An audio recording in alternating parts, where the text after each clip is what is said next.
Hello everybody, this is Caitlin with the Twinsburg Library here for another awesome story and science. I'm super excited for today because we are going to be making slime. Super easy 2-ingredient slime that you can even use to wash your hands. So I figure if we're talking about slime and touching slime and washing our hands, probably be a good idea to learn a little bit about your sense of touch with our book today. This is the 5 senses touching, and we want to thank Scholastic for letting us read this, and this is by Lisa Owings. Let's see.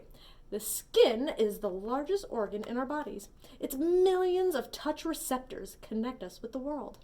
Different types of receptors let us understand touch in many ways. Mechanoreceptors in the top layers of skin sense pressure. Deeper down, these cells feel a vibration. Fingertips have the most mechanoreceptors. With them, we can feel the finest textures and the smallest shapes. It's like seeing with our hands. Thermoreceptors also live in the top layers of the skin. These cells tell us the temperature of anything our skin touches. When we are wounded, it hurts. Nociceptors throughout the body sense pain. Touch receptors send their messages along nerves. These messages travel up the spine to the brain. The messages let us feel textures and movements down to the tiniest tickle. Touching offers many different lessons.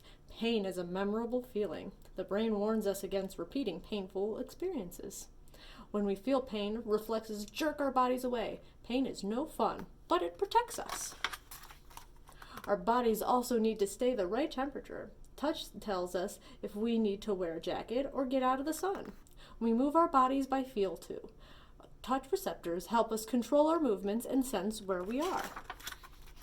Touch affects more than just our bodies. We also need to keep our minds healthy and happy. We are always in touch with our surroundings. Get comfortable in your skin and feel the world around you. All right, are you guys ready to do some touching of slime?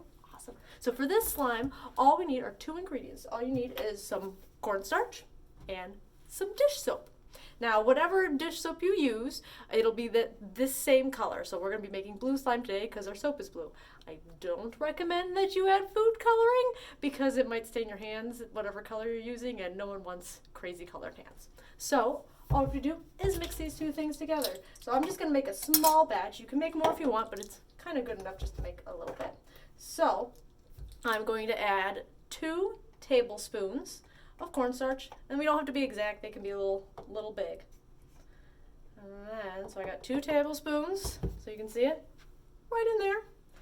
And then I'm going to add about 1.5 tablespoons of dish soap. So I've got 1 and about a half.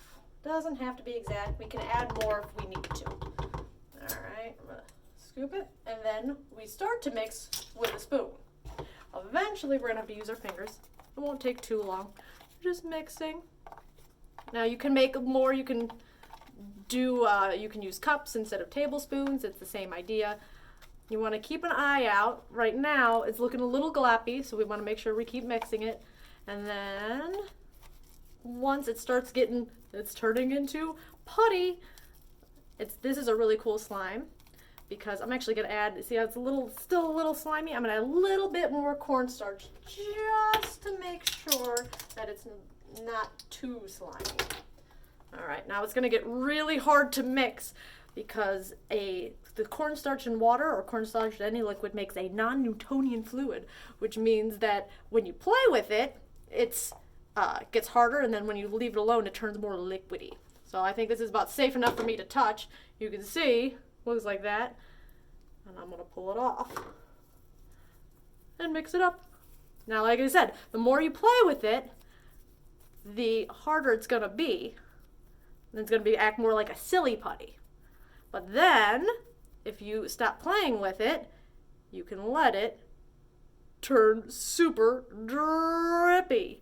And then, the more you play with it, it goes back to a putty. Now what's really cool is if you can leave this putty in an airtight container, it'll stay for about 2-3 weeks.